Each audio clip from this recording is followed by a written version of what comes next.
welcome back to Navigating Neva. I'm Nicole, and I'm here with my co-host. Wesley King. And tonight we're diving in with Ashley, an aquatic professional who's been guarding and leading since she was 16, and now she's 24, with 7 years in the field, and she's already worked her way through lifeguarding, head guard, manager, coordinator, and now she serves as the facility coordinator at Illinois State, overseeing events and aquatics. She's also on her path to becoming an aquatic director, and she just completed the American Red Cross Lifeguard Instructor Trainer Academy. And we're excited to hear her story. Welcome, Ashley. Thank you. I'm excited. Thanks for being here. So, And congratulations, real quick, another Central Illinoisan, ISU. So happy to represent Midwest. It's not Peoria, but we'll take Bloomington. It's a close second for anybody listening. Don't hate me. But I'm happy to have the Midwest represented and to hear your story. So, yes, Nicole, sorry, go ahead. you're fine. So, Ashley, take us back to when you were 16 and you got your job as a lifeguard. What got you into aquatics? Yeah, so I was a competitive swimmer my entire life. And when I reached the age of 15, it was time to get my first job. And I really didn't know what I wanted to do. But my dad actually saw that at my local YMCA, they were having a lifeguarding class. And he was like, "Hey, I think you would be really well at this because you're already a swimmer. You're just kind of taking it up a notch." And I was like, "Okay, I'll do it." And I remember my first day of this lifeguarding class, I was 16 years old. I hated it. It was so hard. I've never been challenged more in my life. I hated it so much. And I was like, I don't know if I can go back the next day. But I did indeed go back. I had a really good LGI who led me, and I forgot her name, but I still remember her to this day. And she was like one of the best instructors I've had when I've taken my basic lifeguarding class. It's funny you say that because my story was almost the same. My dad was like, "Hey, do you want to do that?" But I did scuba diving like 2 years before that at the same pool, different instructor, but the training was really close. Like I thought I was going to die on the swim, and we had to tread. So we had to tread for both, except in the lifeguard, we had to jump off the stand in the deep end, and I was like, I don't want to go. Like I remember waiting my turn. I was like, I don't want to do that.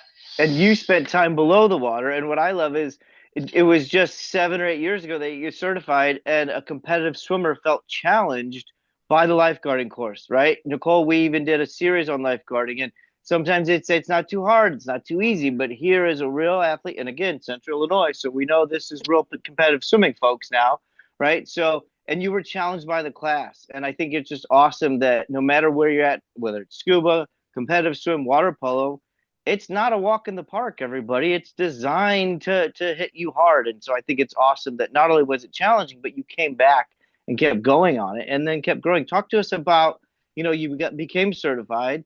What was that first few years like? And then compare it to, being a semi-veteran in the industry. Take us back to those first few years. My first few years guarding, I was always nervous when I was sitting in the stand. And I would always think, like, oh my God, what if that lap swimmer over there goes under? Like, what am I going to do? What's the first thing I do? And honestly, thank God for in-service because that is where it really like helped me. And I started feeling more confident, was practicing the skills. I remember I struggled a lot with CPR and remembering the ratios. I could never remember the ratio for child and infant and adult. Like it was always just so confusing to me, and that always stressed me out. But once I got to do more in services, obviously it's required for our cert to do 4 hours a month through Red Cross. Then I started becoming more comfortable. And then as I started working my way up, I started leading in service. And then it kind of just all trickled down. And I understood why Red Cross makes us do in service because of those first year guards where it's like, oh, you don't just take the class and you're like, oh, okay, you're good for 2 years. Like you're never going to have to address this again. Like you're always practicing. It's always continuing education. And also with the updates and the changes they make, like it's very important that you have to do in service and pay attention and participate. Everybody's got a plan until you get punched in the face. Mike Tyson, right? Rookies and rescues. I love the fact that you not only understood the value of it as a lifeguard, but then transitioned into leading them. That's not always easy, right, Nicole? No, and you've had almost every role on the deck, and you said your initial certificate was hard. What was your next biggest challenge? Was it leading in service, or was it being the head guard? Or as you moved up the ladder, what was your next biggest challenge? So after I got my base level certification, I was promoted in my hometown pool to head guard, and I didn't have to obtain my LGI certification for this. Essentially, I was just like the person in charge for the day. My boss was the Mm. one leading in services. But then the step after that was when I got promoted at the YMCA here in Bloomington Normal. I was the aquatics coordinator, and part of my job was becoming an LGI. And I was still kind of like not really knowing, and this is like still new to me, about aquatics and just overall lifeguard operations. I didn't really know what to expect. But once I started taking the class, I realized like, oh, this is teaching me like how to teach people how to be a lifeguard. This isn't like, lifeguarding 4.0 where it's like harder stuff and like you're doing all these crazy tricks. Like I'm teaching people how to be leaders. And then of course after that was my lifeguard instructor trainer certification, which is a whole nother story of how challenging that was. It's a different level. What I appreciate your thought process, and I hope the people listening is lifeguard instructed isn't more lifeguarding. It's teaching people how to be lifeguards. And I think you said how to be leaders, even, right? That's a great reference. It's not just how to sit in a chair, it's how to teach people how to sit in the chair so they don't get bored and don't miss the drowning child. There's a lot of layers to it. And that was a big kind of level up for you. And then you got into management too. Is that right as well? Yes. So I was the aquatics coordinator at the Bloomington Normal YMCA, and I was working doing this 40 hours a week while I was getting my bachelor's in recreation and sport management at Illinois State. And with this, I was doing frontline work. So I was doing swim lessons, which we called swim school, private swim lessons, scheduling, a bunch of admin stuff. And I was also doing the lifeguard stuff. So, like, occasionally I would go on stand, I would lead in service. It was the whole shebang. What did you like the most, and what did you like the least during the day? Um, I would say I like the frontline work the most. I love talking. Obviously, this is why I'm on this podcast. I love talking and interacting with people. I would say like my least favorite part of the job is scheduling. And to this day, still don't like scheduling. It's very like puzzle pieces, like people always hitting you with, I can't work this. Like it's like always navigating stuff. And like while like I understand that's part of the job, it's definitely my least favorite part of the job. You don't see the results. When you teach a child to swim, you can see them swim. You give a person a shift, you just have to give them another shift. There's no reward at the end of the tunnel, and hopefully they show up. As Right. you've gone through that and you learned that about yourself, how did you kind of transition, right? You're a lot of people have your story, a lot of people have your background, but the pace in which you progressed and your peers maybe didn't. People in your age category, how did you work some of that through the quick progression of growth through your industry and getting promoted and getting certified? And you look to your left and the right, and people your same age or just slightly older, you didn't do that. How did you kind of handle that? What was that like for you? My first instinct is to say luck, but I don't like using that word because I'm not lucky. I work very hard and I have worked very hard to where I am today.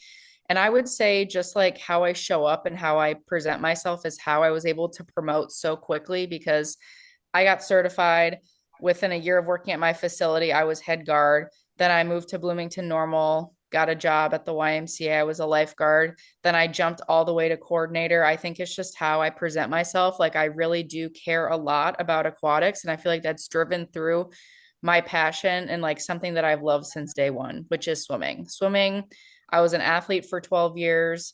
How I showed up to swim practices and swim meets and balancing school, like that's definitely like trickled into my adult life. And I feel like that's why I was able to progress so fast and be where I am today. Yeah, our we just had our All Things Aquatic event, and the lady that was our MC for the day, she asked to be the MC, and she said she really wanted to speak at it because she was I don't know, a tier one swimmer. Wes might Hmm. know better than I do, Good. Yeah. but she attributed her success in her career to being a swimmer and all the discipline that it gave her, and that is where she felt that so much of her success came was because she was a swimmer. Yeah. And it's not easy to handle that. And again, compliments to you of as you made those progressions, and then your peers or other lifeguard, hey, I'm just going to lifeguard. I'm just going to teach some lessons, and that's cool. I think it's awesome that you found a way. I'll use the word navigate, haha, pun of the day, to navigate those waters, but also not be shy about it and not run away from getting another certification, taking on a promotion, because it's not easy, and you wear a lot of hats. And I know the audience listening wears a lot of hats, and I think it's inspiring for somebody to say, I'm going to take the next challenge on. And I think that's just fantastic. So let's talk about your role right now as a facility coordinator. What does the day-to-day actually look like for you? Yeah, so I just got promoted to this role in July. I was at Campus Recreation last year when I started grad school getting my master's. I was a graduate assistant in fitness. And from the first day I've worked at Campus Rec, I've loved it. I love all the people. I feel very supported. They're very driven by professional development, and I'm a very driven person in terms of that as well. So I knew from day one that I wanted to become full-time eventually. I didn't realize within a year that would happen. So I'm very grateful that that happened. But I would say my daily today stuff, like right now, is still like learning a little bit, but I do all the events that come through the Student Fitness Center. So whether that's custom group fitness classes, people want to have dodgeball tournaments, a lot of sororities and fraternities want to like rent out our space for that. Tabling events in the community, the supplement superstore, they have come in a few times and have done tabling. So I'm in charge of like making sure that their contracts are good, making invoices, making sure those invoices are paid, and then as well as making sure that their event is staffed and it runs smooth for them. And then in terms of the aquatic stuff, that's always kind of like a day-to-day thing. There's always something new that comes up, whether somebody needs help finding coverage for a shift, planning in service. I give my guards a lot of opportunity for leadership and having them help me lead in service. So they help me plan that. I ask them what we need to work on as a team, putting that plan together. That way, when we facilitate it on Sunday night, everything goes smooth. That is fantastic. Kind of go off script a little bit, but I want to help maybe squash some misnomers about campus rec. A lot of the audience might think campus rec and think, well, there's not going to be any seniors that are going to die of a heart attack during water aerobics, and there's not going to be any babies. It's just going to be in shape, 18 to 24-year-old college students that always behave, that never drown, that won't play in inner tubes. Help the audience maybe understand the type of user you have in your pool or a pool attendee and some of the challenges that it faces, because we all know the 18 to 24 college crowd is perfectly well behaved and would never do anything unsafe. So it must be super easy, right? I mean, because there's no old people, no babies, and well-shaped students. So, right? No?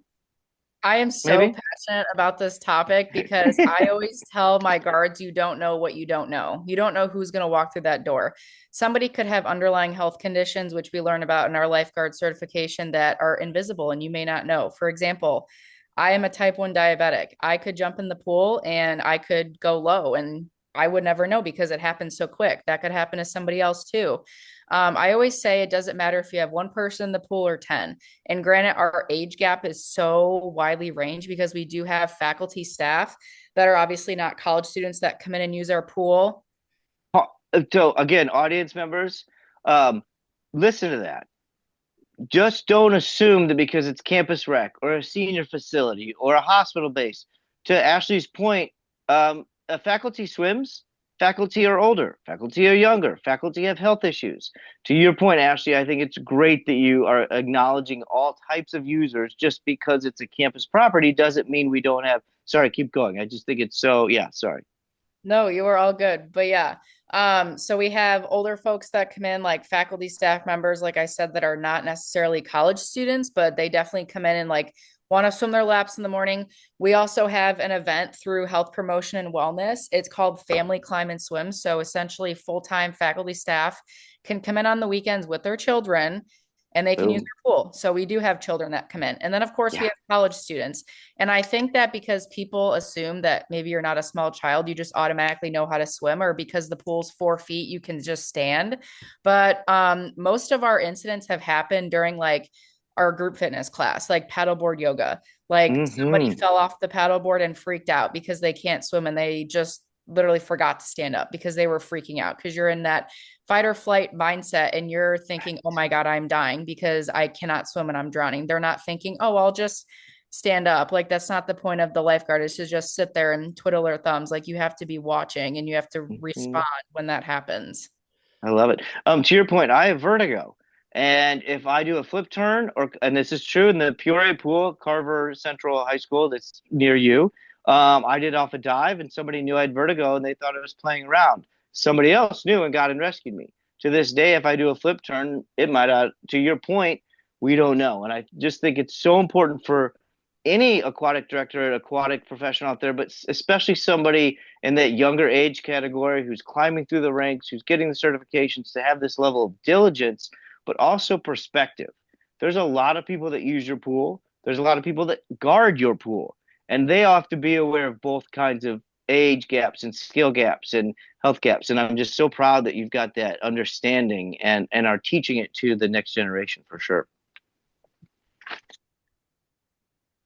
So, you answered this question by telling us what you do for day to day, and then you told us a little bit about your events. But can you tell us something that you Oh yeah. think people don't realize about coordinating both events and aquatic programs?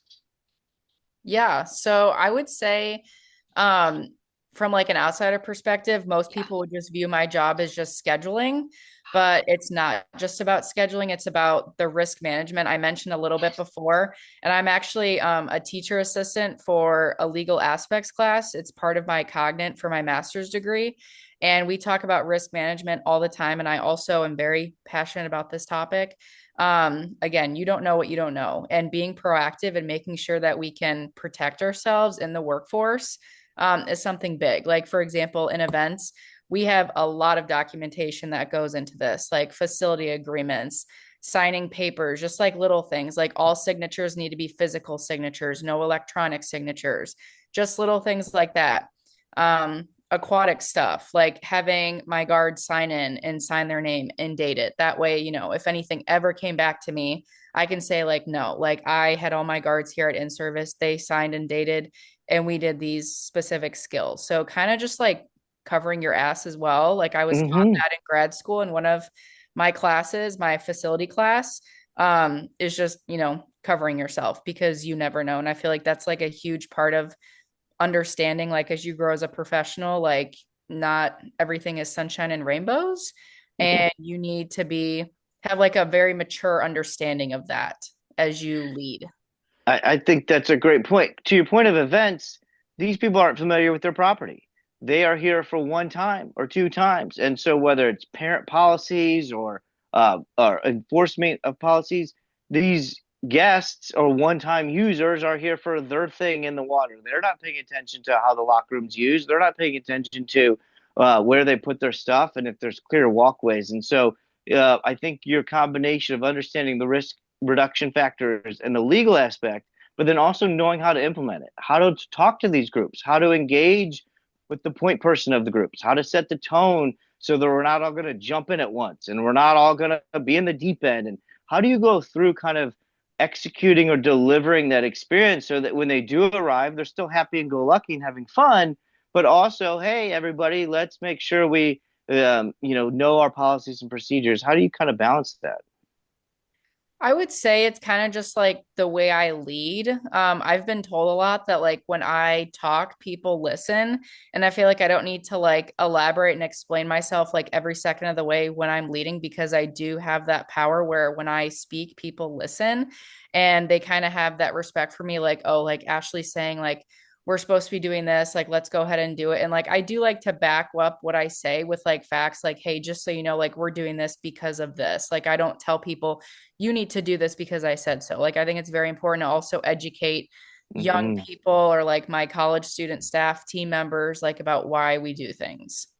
Oh, that's That's a really awesome. good segue into what you just got. So let's talk about your lifeguard instructor trainer. What made you decide to get it? Was that a job requirement, or did you just want to add that to your resume? Yeah, so this was not a job requirement. This was totally on me, kind of just like again, growing as a professional. In Central Illinois, there are not many people who have this certification. So I felt there was a lot of value in this and getting it and just feeling like a leader. And my mom always says knowledge is power. So that's kind of what drove me to do this. And the people I work with at Campus Recreation were my biggest supporters because with this, of course, you have to apply to do this, just like college. You have to get letter of recommendation, employment, like, confirmation, and then your actual application. And then on top of that, you have to make sure you teach a certain amount of classes as an LGI before you can take that next step. And they were very supportive in doing this and helping me get through this process. And when I got accepted in December, I was very, very excited. And then when I got accepted, I had a lot of doubts and I was kind of like going through some things and I was like, I don't know if I can do this. And also, I realized that this would be my first solo trip. So it was kind of a challenge in terms of like the aquatic stuff and also traveling solo. And of course, I went through it and I did it. And I'm so glad because I try to come up with every excuse not to go or reschedule. But then I just always was like, no, like I need to be able to go and do this. So traveling solo was fine. Honestly, that was like the most less stressful part. I would say the most stressful part was the class itself, which is obviously not a shock. I was in Florida, so the high every day was 98 degrees. And I was Hmm. doing CPR on this concrete pool deck for about 4 hours. So my knees and shins and elbows were scratched up and hurting me. And also like, I know this is their job. I'm not like, saying this was bad, but they nitpick everything you do. Like they were nitpicking my surface dives. And as a competitive swimmer, I took that personally because that's like Sure. the easiest part of the whole class is doing your surface dive. And I was just thinking in my head, like, try not to like freak out, like, oh my God, I'm gonna fail. Like they're nitpicking my surface dives. But they did it, and I'm really glad they were nitpicky because it's made me, a better lifeguard. I have a whole different scope on like what it means to be a good lifeguard and like meeting the standard. And they reference and said that language a lot, like meeting the standard. And I say that too to like my aquatic staff, like, you guys have to meet the objective. I have to meet the standard, but I want you to be better. So I'm going to hold you to the standard and Hmm. try to meet me there. I love that. Where were you when Splashdown Water Park was still the people? If we had you 7, 8 years ago, we'd still have the water park in East Peoria. And a bunch of funding. That is fantastic. And you're right. It's and Nicole can speak to this more than I can, and this is specifically in the nitpicking. But whether it's LGIT, whether it's swim instruction, having that level of detail and understanding why that detail is there is so important. But then also you seeing it post class, you implementing it into your daily life, which leads me to the in service. I love in service training. I love in service planning. I love not calling it in service and tricking the guards into having it in service. They didn't know, but they had it. Talk to us about how you've taken that philosophy and really made the in services what they are for you. You've talked about it before. I know it excites you. Tell us how you've taken that nitpicky attitude, if you will, but made it something more fun into your world. I think it's just kind of again going back to like how I speak to my staff. Like I call it in service, but I try to make it fun. Like I always bring them snacks or like treats and stuff. So like, rewarding the good behavior, like thank you for coming to this training. I know you really don't want to be at, but here's a cookie. We're gonna get Hmm. in the pool and we're gonna work on our endurance. And that was like the biggest thing for them is they were not used to endurance training because I do make them swim their 150 swim tread swim and they were kind of like whoa, like she's making us like work on our endurance. For all audience out there, people do it. If ever you question, does it happen? Here's proof. If ever you question, if your guards question, have him listen to this episode. It happens. Don't be shy about making them do the swim. Sorry, Ashley. I just like it's some people wonder if people actually if this is real. And I think it's so important that yeah, we make them swim. Anyway, keep going. It's a great thing to let the world know that this occurs on a regular basis and it's okay. Yeah, for sure. I make them swim just because and like how I explained to them, like, this is the standard of our lifeguard certification. Like you have to be physically fit because if there is somebody at the bottom of the pool, you have to be able to have the endurance to jump in, swim fast, go to the bottom, hold your breath, bring them to the surface, and then start compressions and ventilations and all that fun stuff. Like you have to have the endurance to do that. And also too, like you don't get better at something if you don't keep practicing it. So that's why we swim and we work on our endurance. And they're a lot better about it now because they know it's coming and they know that I don't play around. We meet the standard of Red Cross. I love it. So I'm not going to tell you where I worked or when or what, but I'm going to share this story with you just so you have this in your mind when you're guarding somewhere or when you're in charge somewhere. So one time I certified a guard, or I think I was his coworker when this happened. So I knew he could get to the bottom of the pool, and then I was the boss, and we were doing skills one day at in-service, and he couldn't get down and get the brick. And I was like horrified, and I'm like, but I knew that he had in the past been able to get the brick. And from that moment on, I was like, well, like once a month, or if not every week, we're going to go down to the bottom and get the brick, because I was so upset with myself that he couldn't get the brick. And I don't know. I mean, now that I'm thinking of it, it could have been like a sinus thing that he had, but I just couldn't believe that the skills had like receded or like fallen back. And I was like, like, what if that was a person? Yeah. It gives me chills. I've gone through that with slide drills, and where people just freeze, that whether they don't get the spinal board, or they try to lift somebody out of a slide basin. I have a very distinct memory where we were just talking through a drill and just slow playing it. We'd spot check it and kind of acting it out, and people just froze. And it's like, wait a minute, there's not even a body in this basin. Wait. And so anyway, yes, PTSD, good call, Nicole. But that's why we do it, right? That's why That's why in-service is important. Yeah, in-service is really important. Yeah.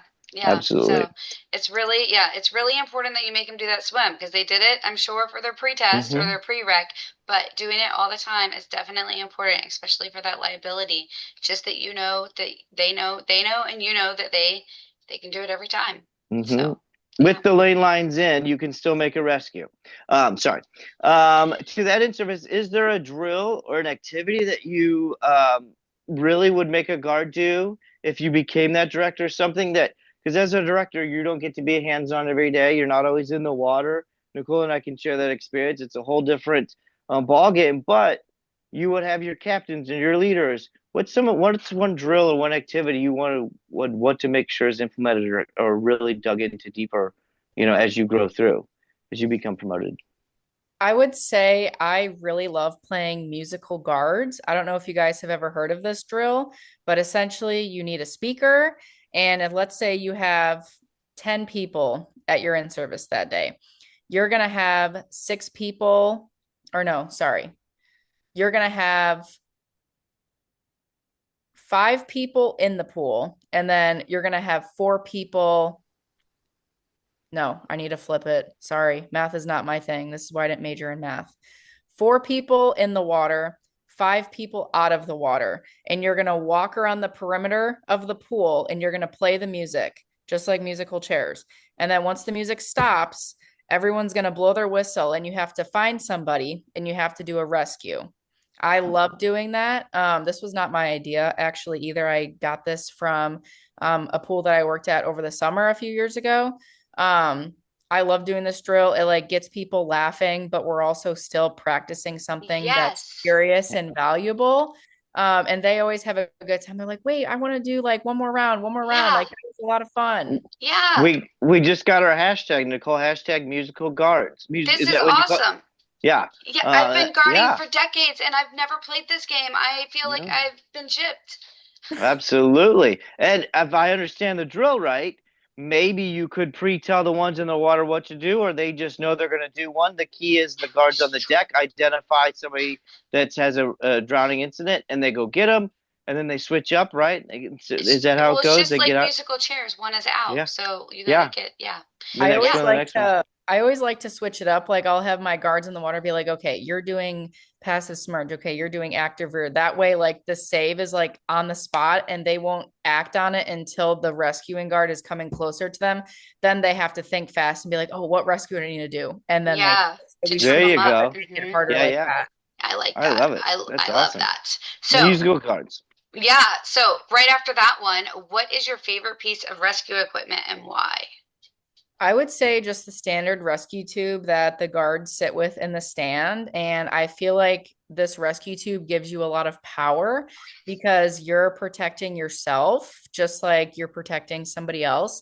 And I always tell my guards, and I'm very like nitpicky of how they use this. Like, you have to make sure, when you're doing active front and you're pushing that tube under them, like you need to lock your elbows because if they freak out, they're going to try and grab you and drown you or maybe pull your hair, like your necklace or something. Like, you have to make sure your elbows are locked. And that tube gives you a lot of power to make sure that you can help yourself so you can help somebody else. Yeah, I love that. Absolutely. It always blew my mind, even at the bottom of a 10-foot well, whether at ISU or Bradley, how you could pull one little snug on that cord, and that rescue tube is going to pull you all the way up just from being buoyant in the water. And that exercise, and same to you, that power of pushing people away is a great example of what that tube can do in a way you don't always think about it. And having guards understand its power, a great word, I think is really important because it empowers them too. So what's next for you? Where do you see Yeah. yourself growing in aquatics?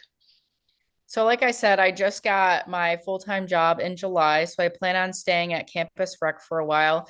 But ultimately, I do want a career in aquatics. That's why I've worked so hard to obtain my instructor trainer certifications in aquatics and CPR as well.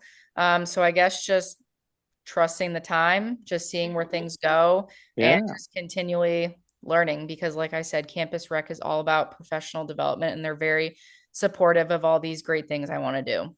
That's That's so beautiful. awesome. Yeah. Yeah, if Nicole and I can help, I won't date myself, but I'm a '70s baby and have been through that grind. So if there's anything we can do to help, you do that, let us know. And in reverse, our last kind of question is, what's one thing or one piece of advice you'd give yourself at age 16 or this next generation that they're 16 or 17 now, and they're starting out in aquatics as a summer guard, just like you, or what's something you would share with them or you would think about how you started and what's something you would tell yourself back then? I would say the job in itself is that serious. We're not just here to get paid to suntan and sit in a chair and blow our whistle and scream at kids all day. Like, you are making an impact, whether you're just being nice, talking to a patron when you're down, helping their child get a life jacket on, or you're sitting in the stand helping somebody, like if they are in danger, they need help, or even just giving somebody a band-aid. Like, your job does make a difference. And that's why you have to go through this hard, extensive 3-day class. And this is going to be a little harsh, but like I say, that class kind of weaves out the week. Like, if you can make it through that class, then you can be a great guard. I love it. I think that's spot on. That was beautiful.